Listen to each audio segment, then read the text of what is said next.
जहां पर एनआईए की छापेमारी जारी है वो है बडगाम, शोपियान और पुंछ। तो लगातार हम देख रहे हैं कि किस तरह से एजेंसी की जो छापेमारी है वो जारी है और अब इसमें आज की ये खबर है कि बडगाम, शोपियान और पुंछ में भी एनआईए की ये छापेमारी की जा रही है। लगातार तफसीलात पर नजर बनी हुई है। फिलहाल ये तस्वीरें आप तक पहुंचा रहे हैं।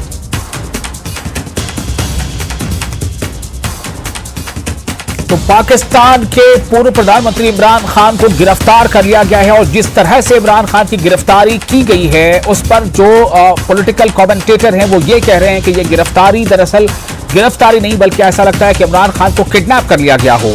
ये वो तस्वीरें हैं, ये वो विजुअल्स हैं जब इमरान खान को, जो कि इस्लामाबाद हाईकोर्ट प्रेमिसेस में बायोमेट्री कराने के लिए वहां गए हुए थे और उस वक्त वहां पर मौजूद थे और वहां पर पाक रेंजर्स की टीम पहुंचती है, उनको वहां से उठा लेती है। हमारे साथ ब्रिगेडियर धीमान जुड़ चुके हैं, ज्यादा इस पर और रोशनी डालेंगे। ब्रिगेडियर धीमान, पाकिस्तान की मौजूदा स्थिति और पाकिस्तान के पूर्व प्रधानमंत्री को इस तरह से इस्लामाबाद हाईकोर्ट के प्रेमिसेस से उठा कर ले जाना, ये सब कुछ क्या है?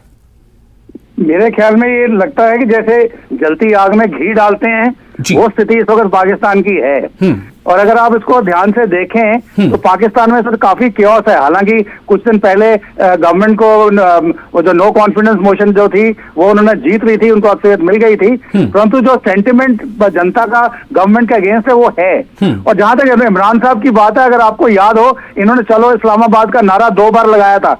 एक बार इनको रोक दिया गया इनके काफिले पे आक्रमण करके, और दूसरी तरफ उनको वैसे मना के रोका गया और उसको बताया जा रहा था कि शायद जो प्रेजेंट आर्मी चीफ हैं वो इमरान साहब के साथ हैं। तो इस तरह से कुछ मिली भगत करके और उनके दोनों बार उनके प्रोटेस्ट जो नेशन वाइड थे उनको रोका गया। और अगर आपको टीवी की कुछ विजुअल्स याद हो, उसमें लग रहा था कि पूरा का पूरा पाकिस्तान इमरान खान के पीछे खड़ा है, जो एस्टैब्लिशमेंट जो है गवर्नमेंट एस्टैब्लिशमेंट को छोड़ करके। तो अभी ये बताया जा रहा है कि शायद इस वक्त गवर्नमेंट का आर्मी चीफ के साथ कोई समझौता हुआ है और इमरान साहब जो एक बहुत बड़ी थ्रेट बन के उभर रहे हैं उनके अगेंस्ट, बल्कि उनके लिए दिल्ली की सिरदर्दी बने हुए हैं। इवन कहते हैं कि नवाज शरीफ साहब भी कह रहे हैं कि भाई मैं पाकिस्तान में बैठ के इसको मॉनिटर करना चाहता हूं, किसी तरीके से इमरान खान की मूवमेंट को रोका जाए, परंतु वो लगता है हो नहीं रहा। अभी इन्होंने 6 मेंबरों की एक कमेटी बनाई है जो डिसाइड करेगी कि इमरान खान आप अरेस्ट बोल रहे हैं, आप सही बोल रहे थे, ये अरेस्ट नहीं किडनैपिंग है।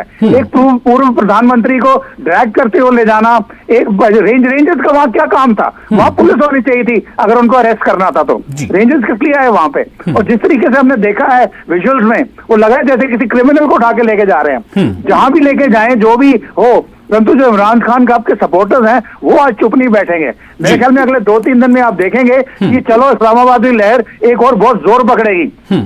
और यहाँ पे सिर्फ एक चीज का ध्यान है, मैं आपको ये बताऊं कि जो टीटीपी है, जो टेररिस्ट एलिमेंट्स जो एंटी एस्टैब्लिशमेंट हैं, वो इतनी बड़ी भीड़ को रोड पे देख करके वो जरूर इसका फायदा उठाना चाहेंगे, चाहे वो आईएसके के लोग हैं, चाहे टीटीपी के हैं, या इवन अफगानिस्तान में जो एंटी पाकिस्तान एस्टैब्लिशमेंट है, टेररिस्ट की जो ऑर्गेनाइजेशन है, चाहे वो इस्लामिक स्टेट है, जो भी है, वो इसका फायदा उठाना चाहेंगे।